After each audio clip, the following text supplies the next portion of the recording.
તો સુરેન્દ્રનગરમાં અકસ્માતમાં 3 યુવકોના મોત નિપજ્યા છે। ધ્રાંગધ્રા રોડ પર બાઇક અને ટ્રક વચ્ચે ટક્કર। અકસ્માતમાં 3 યુવકોના ઘટના સ્થળે જ મોત। અકસ્માત એટલો ભયાનક હતો કે બાઇકનો કચ્ચરઘાણ વળી ગયો। 3 યુવકોના મૃતદેહ પોસ્ટમોર્ટમ માટે મોકલી પોલીસે વધુ તપાસ હાથ ધરી છે। સુરેન્દ્રનગર સિટીએ એ ડિવિઝન પોલીસ દ્વારા ટ્રક ચાલકને ઝડપી લઈ કાયદેસરની કાર્યવાહી હાથ ધરી છે। તો રફતારના રાક્ષસો સતત બેફામ બની રહ્યા છે। અકસ્માતની આ ઘટનામાં 3 યુવકોના ઘટના સ્થળે જ મોત નિપજ્યા છે। પરિવારમાં શોકનો માહોલ। ભયાનક અકસ્માતમાં બાઇકનો કચ્ચરઘાણ। સંવાદદાતા અક્ષય જોડાયા છે ફોનલાઈન પર વધુ માહિતી આપવા માટે। અક્ષય, શું છે સમગ્ર મામલો, શું વધુ અપડેટ? જી, ચોક્કસથી વાત કરવામાં આવે તો સુરેન્દ્રનગર શહેરના આજે 3 યુવકો છે તે બાઇક લઈ અને મોડી રાત્રે લટુલા ગામ પાસે આવેલ હોટલ ખાતે ભજીયા ખાવા માટે જઈ રહ્યા હતા।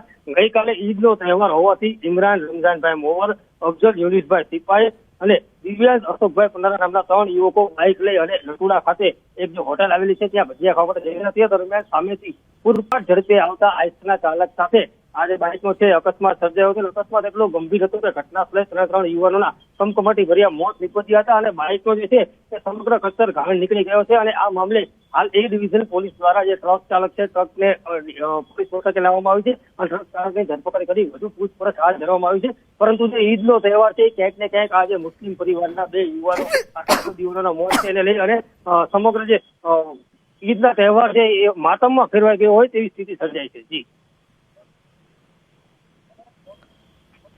આભાર સમગ્ર માહિતી બદલ। તો અકસ્માતમાં 3 યુવકોના ઘટના સ્થળે મોત નિપજ્યા છે।